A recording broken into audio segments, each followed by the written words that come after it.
Well, good evening once again. Day 1250 of the Trump administration, leaving 134 days to go until our presidential election. And once again tonight, we are following breaking news out of Lafayette Park near the White House tonight. Our NBC station WRC reporting that protests got tense when police pushed protesters away from the statue of Andrew Jackson after some of the demonstrators tried to take down the statue. There are reports that Park Service police repelled protesters with pepper spray and shields. The news media was advised to leave the West Wing during the demonstrations. It's been 1 month now since the death of George Floyd. Meanwhile, hours from now, the president will travel to Arizona for a campaign event at a megachurch amid a surge in new coronavirus cases in the state of Arizona. The trip comes as we learned today that 2 more of the president's advance team members working in Tulsa have tested positive for the virus. That makes a total of 8 staffers who have now tested positive. As a result of the Tulsa trip, that number is expected to rise. Having last week bragged that upwards of 1 million people had applied for tickets in Tulsa over the weekend, the president delivered a meandering hour-and-a-half-long speech to a much smaller crowd. Local fire departments said about 6,200 people attended. The arena has a capacity of 19,000, give or take. During the president's remarks, he used racist language to describe the virus, had this to say about testing. Here's the bad part. When you do testing to that extent, you're going to find more people. You're going to find more cases. So I said to my people, slow the testing down, please.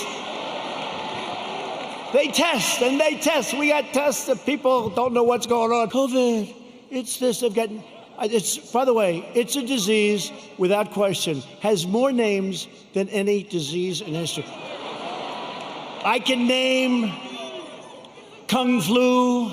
I can name 19 different versions of names. White House says the president was joking about slowing down testing, but here's what the president said himself in a pair of interviews from earlier today. Did you ask to slow it down? If it did slow down, frankly, I think we're way ahead of ourselves, if you want to know the truth. We've done too good a job, because every time we go out with 25 million tests, you're going to find more people. So then they say, we have more cases in the United States. The reason we have more cases, because we do more testing than any other country by far. At the Tulsa rally, when the media is hitting you on that, where you said, I told my staff, stop the testing.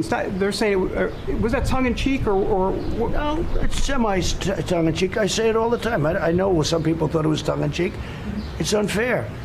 We're doing so much testing, so much more than any other country. And to be honest with you, when you do more testing, you find more cases. Number of reports after the rally said the president was furious about the underwhelming crowd in Tulsa on Saturday night. Maggie Haberman and Annie Kearney of the New York Times tell it this way, quote, the president was stunned and he yelled at aides backstage while looking at the endless rows of empty blue seats in the upper bowl of the stadium. Before the president started speaking to the sparse indoor audience, the outdoor stage for the overflow crowd was being taken apart. There was no overflow. Everyone who wanted to attend the indoor event attended the indoor event. Today, the White House press secretary was pressed on Trump using racist language in his remarks to describe the coronavirus. Going back to the issue of Kung Flu, I spoke to Kellyanne Conway in March. She said that it was highly offensive and wrong to use that term.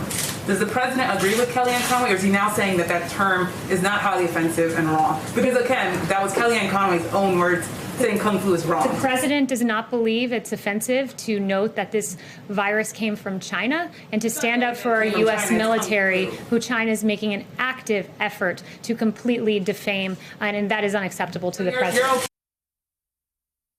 And let's not please forget all this as the United States continues to see increasing cases in so many areas of the country, including the Sun Belt, the South, the West. Overall, there have been over 2.3 million cases, over 120,000 deaths now. Today, Florida, which has seen a spike in new cases, officially topped 100,000 confirmed infections. Over 3,000 deaths have been reported just in Florida. There is good news out of New York City today, and at least for now, where phase 2 of reopening has started. Some commuters returned as offices were allowed to welcome back some employees under strict new rules. New Yorkers can once again eat outdoors, get a haircut, again with restrictions. Meanwhile, there are updates on a story we first brought you. Part of it happened on our watch Friday night. After the U.S. Attorney for the Southern District of New York, Geoffrey Berman, refused to step down, the president fired him over the weekend, or so we were told. Berman has, of course, been involved in a number of high-profile investigations involving those close to Trump, including but not limited to one Rudolph Giuliani. Former U.S. Attorney Joyce Vance, who's a frequent guest on this broadcast, wrote an op-ed in Time today saying Americans need to know the truth about Berman's firing. She writes this about the Attorney General, quote, Barr lost his way a long time ago, and perhaps nowhere has this been truer, or at least more blatantly public, than with Barr's initial failed attempt and subsequent successful firing of the U.S. Attorney for the Southern District of New York, an office so protective of its notorious independence that it is widely referred to as the Sovereign District of New York. Just tonight, Jerry Nadler, he of the House Judiciary Committee, Democratic side, says he is starting the process of issuing a subpoena to Barr over the firing of Berman.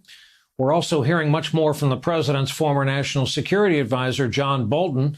Over the weekend, a federal judge ruled his widely anticipated book could be published. Good news because it's been printed and shipped, and while it officially comes out at the top of the next hour, it's already arriving in homes. But the judge suggested Bolton may have to forfeit proceeds from the book and still may face other penalties for publishing it without formal clearance. The book is called The Room Where It Happened. Among our next guests, Susan Page of USA Today recently spoke to Bolton about the president. Is Donald Trump fit to be president? No, I don't think he's competent to be president. I think that he's almost proud of not learning much about the subject matter of national security, certainly. Would you have thought that the Ukraine matter was an impeachable offense that you would have voted to convict?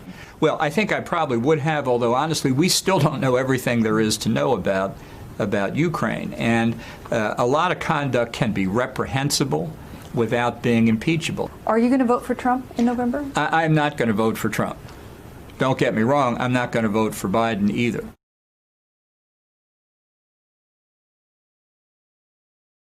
Hey there, I'm Chris Hayes from MSNBC. Thanks for watching MSNBC on YouTube. If you want to keep up to date with the videos we're putting out, you can click subscribe just below me or click over on this list to see lots of other great videos.